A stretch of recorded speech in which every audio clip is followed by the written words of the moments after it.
How do? How do? Back with Andy. Talking about human growth hormone. I'm going to tell you a little story. I've just discussed it with Andy. A lad I met in prison. We had him as an orderly on healthcare. He was a cracking lad, model prisoner. First time I noticed him, he had a tattoo across the back of his neck. It said breathing and almost alive. So I said to him, a bit profound. He says, used to be a bodybuilder. I went, yeah. He says, used to take human growth hormone. I went, yeah. He says, thing about it was, I seen pictures of him. He was massive. He was only a short guy, maybe 5'4", but he was massive. He didn't do competitions. Was involved in criminality. You know, having a bit of power, and that obviously helped him out. Anyway, the thing he said was, he was taking massive amounts of it, massive amounts for maybe 12 months. He grew massive, more strength, more muscularity, everything. But what he did say, you breathe in, you got your windpipe, your lungs connected, all them bits of pipe that you draw air into your lungs through also grew massive.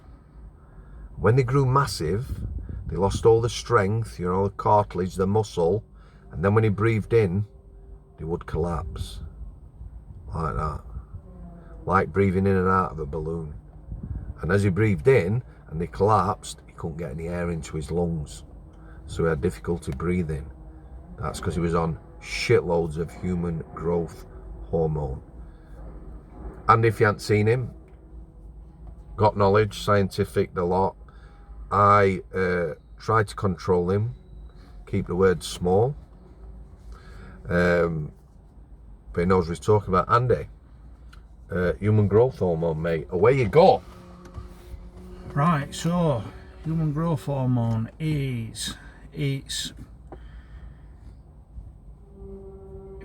it weren't used in bodybuilding till around 90s, early 90s. Okay.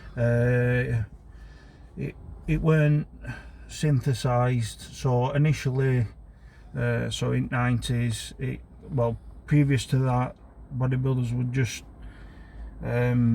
use anabolic and androgenic steroids. Anabolic meaning? Muscular growth. Androgenic meaning masculinizing. Sweet. So then they discovered human growth hormone after a slight medical debacle of getting it from cadavers. What's that mean? Dead body. Oh yeah. But they could only get a small amount for a dead body that were needed for medical purposes. Yep. And it ended up passing on CJD. Mad cow disease? Yeah. Really? Yeah. But by that time, pharmaceutical companies had learned out how to synthesize it chemically. Now, when I say synthesize it chemically, and this may seem completely pointless to you, but it's derived from two sources. It's derived from E. coli bacteria. Yep. And E. coli is then used to recreate the sequence of human growth hormone as a bacteria. E. coli, we all have it present in our bodies, do we? It's more commonly known as the food poisoning E. coli or salmonella. But we do have it in our gut, don't we? Not massive quantities. Yeah, they may be in some concentration. It's more, so it's... Before you get into the synthesizing it, what medical application was it used for that they were extracting from dead bodies? Do you know? Yeah, so HIV or growth related disorders. Growth related disorders, generally meaning what used to be known as dwarfism, had now been called achondroplasia when they're small. And right. Do you know what I mean? I don't want to. Yeah. Be no, yeah, to describe the... did it help people with HIV? What sort of way did it? So with HIV, that's a complete. HIV is human immunos, like it's a virus that attacks the. So that growth hormone can essentially have a role in. Does it support your immune system? Yeah. So if you were taking that, if you got AIDS, obviously it attacks the immune system. Yeah. Then the human growth hormone would support. Theoretically, at that point there weren't really many drugs for HIV in it. And human growth hormone is just one thing that would be used with many. One of many. So they then synthesize it either from E. coli or mice. Yep. So they get it from mice, and it even when it's pharmaceutical now. So now when it comes, so I'll rattle name brands off. If it's Pfizer, it's Genotropin. If it's Eli Lilly, it's Humatrope, I think. And these things, growth hormone is, so what I was saying about its synthesis is because it's 191 amino acids, all structured exactly how the pituitary gland creates it.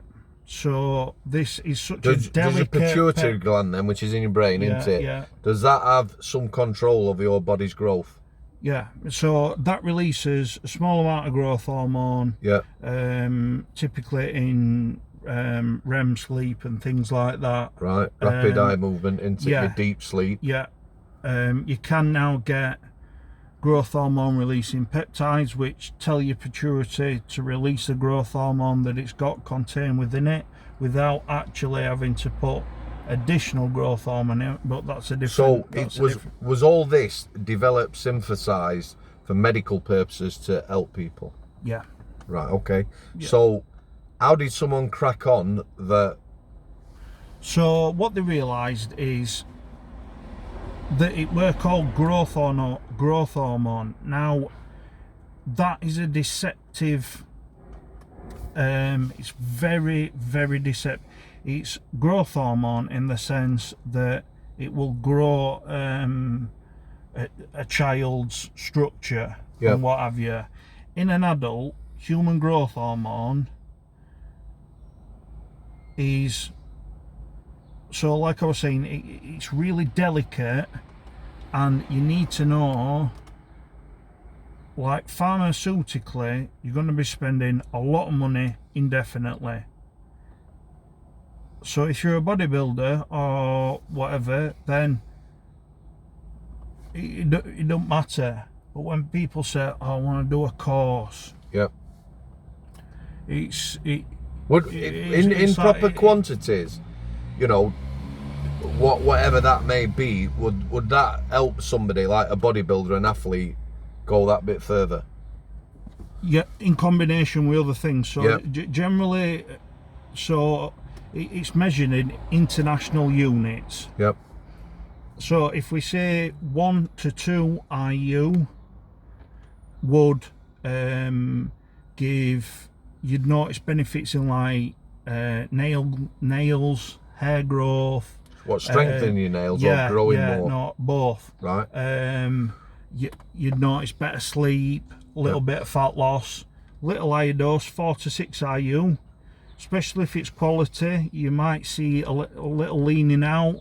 Your body will preferentially then use fat as a means of energy instead of muscle tissue or. But it's still bearing in mind the calories in, calories out. Yeah, always. But it's changing that. It's skewing it. You can't change that, but you can change what the calories out are doing, if you know what I mean, because it's skewing how your metabolism is now working. Okay. So basically what changed with bodybuilding is it were human growth hormone combined with insulin. Now, insulin is one of the most dangerous things. Nurse in Leeds, whatever, it killed, I can't remember how many people. A lot of people, It's very dangerous. If you know how to use it, if you've got a coach who is not stupid, it can be very effective. Now, what essentially what insulin does is insulin tells the body to store what is in the bloodstream. Right. So if you've got protein in your bloodstream, Yep.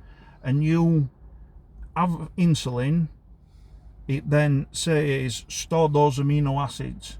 So Right. if you've just broken down a muscle group, Yep. you replace. So training breaks down your muscle, so, doesn't it? So you Yeah.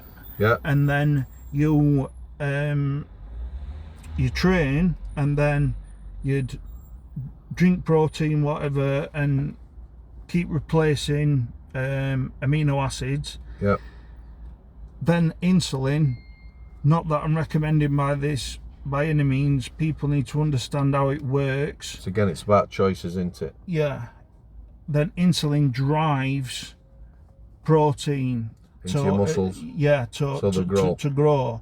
However, HGH, what is human growth hormone? Yeah.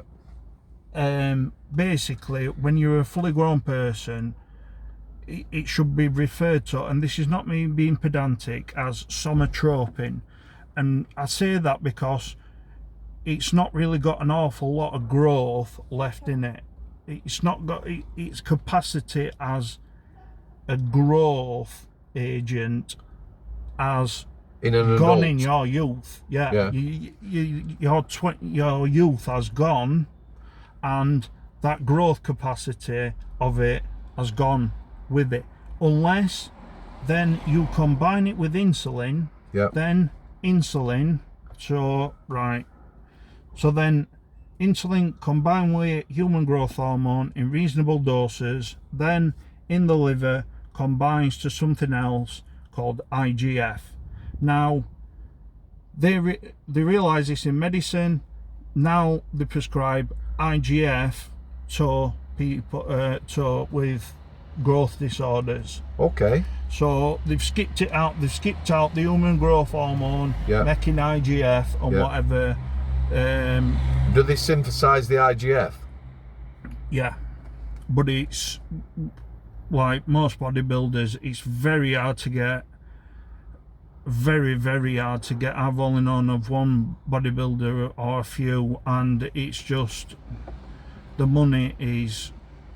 Even when we're talking about growth hormone, you're talking a lot of money with IGF. We'll come to money in when a you were minute. talking about the small amounts, the 2 international units, UIs, did you say? 2 IU, yeah. Yeah. So if you were to buy some, what quantity of IUs would you buy? Well, or let's say. So people always say, oh, it's got to be at least 6 months, or it's got to be at least 12. Supply? You may as well, because that's how long you're doing it for. If not, it's pointless. Okay. There's no point. So you don't have to buy it all right now, but you have to know that you'll be able to afford it indefinitely. So if somebody came to me and said, I'm doing it for any less than 6 months, don't even bother. Don't like spend your money elsewhere. Spend your money on more scran or better nutrition. Whatever. And that's not snobbery or whatever. A lot of people will sell it here and say, so when I run about HGH, so growth hormone creating IGF. Yep. So when you train, you break your muscles down. Yep. Your muscle, if you imagine your bicep like a rope that's you'd see on like a sailing boat, them old school ropes. Yep.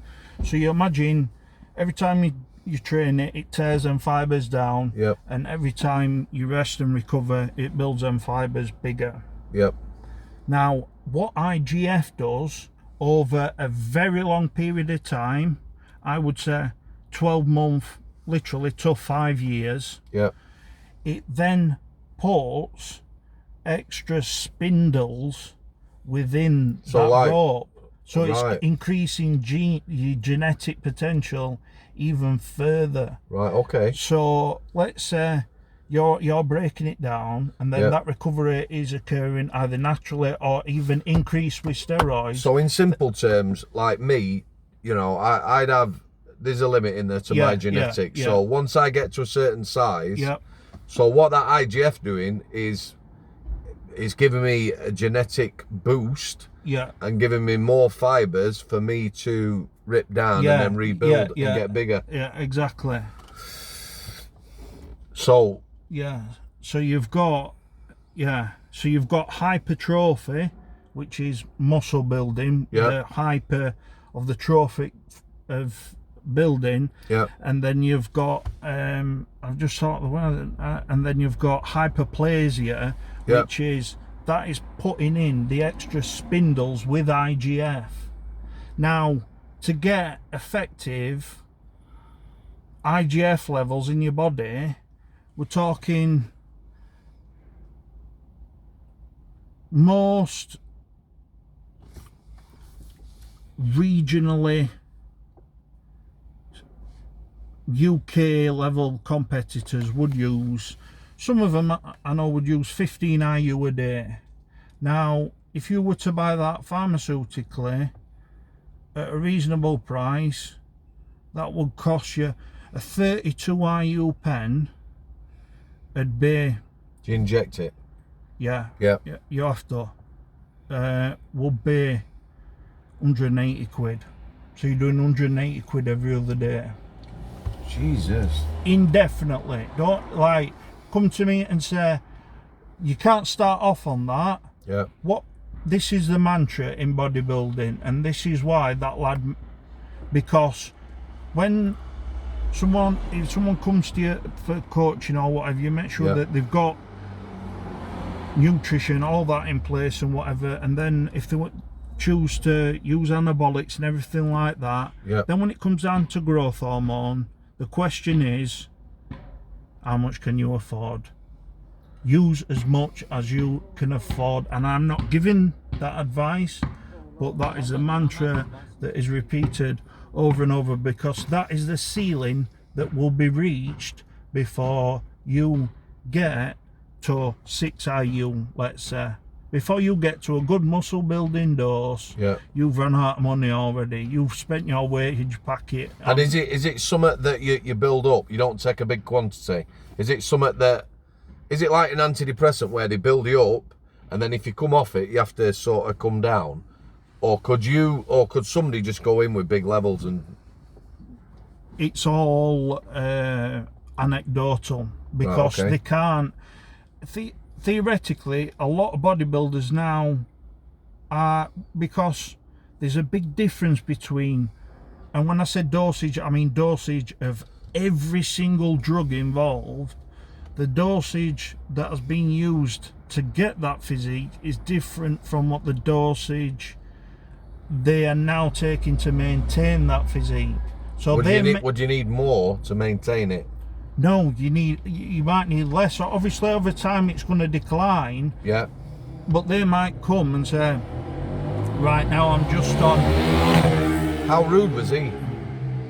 Sorry about that, guys. A replacement dose, or a natural dose of testosterone, but the last 30 years they've been using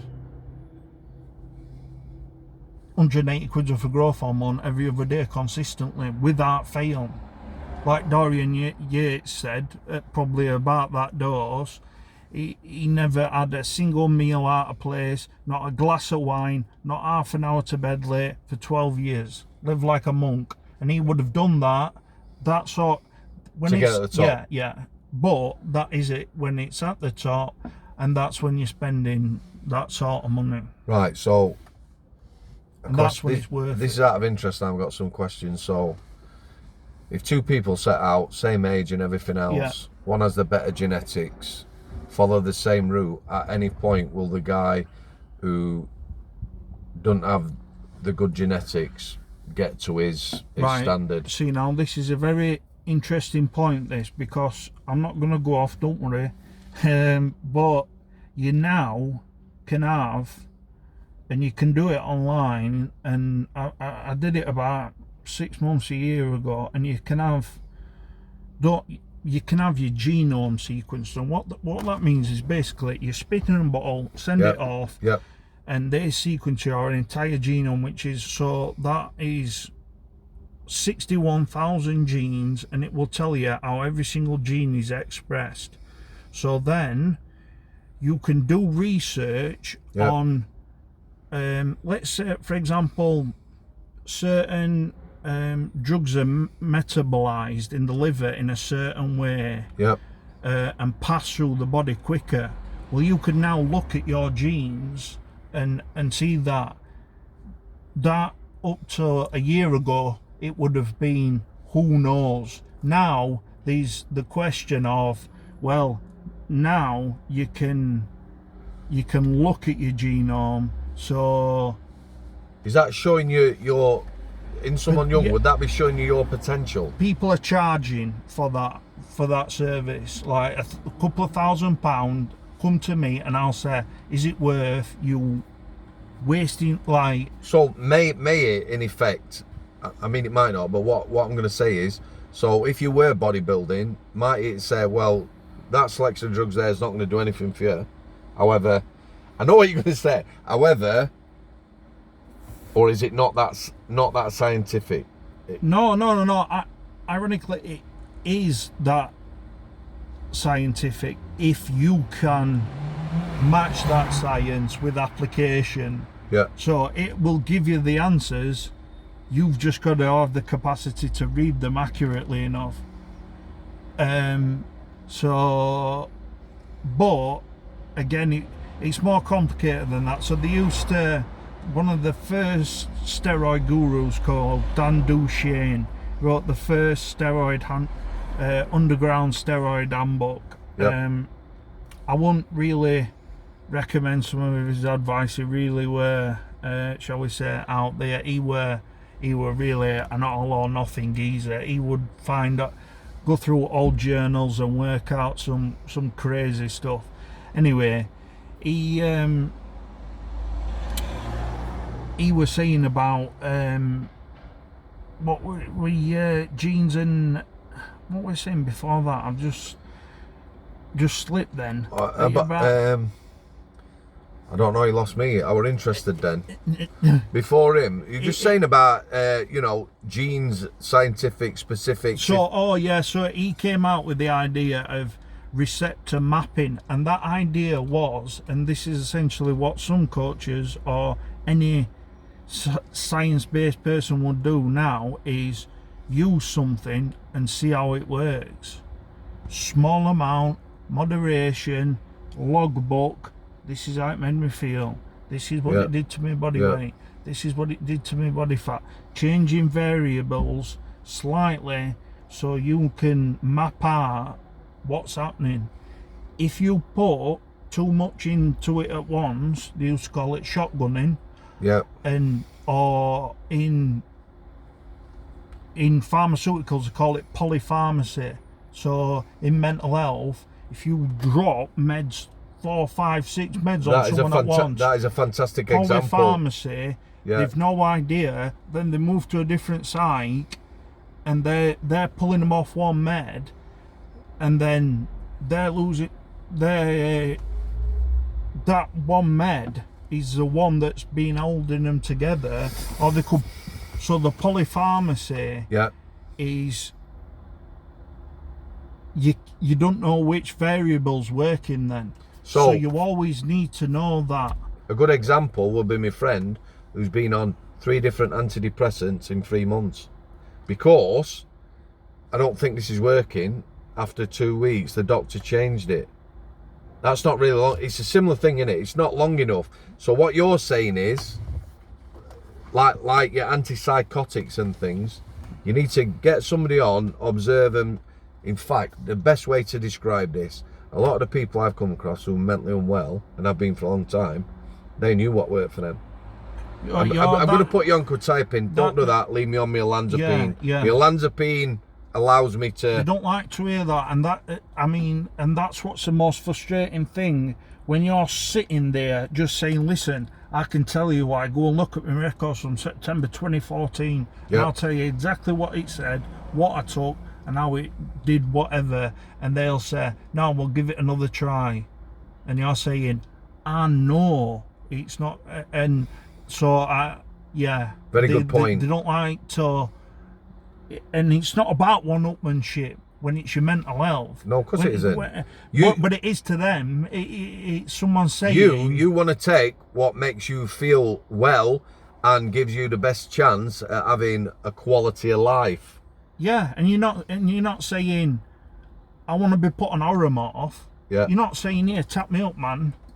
You're saying, I want to be put on something that I've reasonably been put on before, or that I've got a like sort of listen to me thing. That Oromorph is a really strong opiate, isn't it? yeah, I just mean something that a doctor would never script, Yeah. and that you would be asking to be blotted, or like they're not going to do that, and there's no argument to.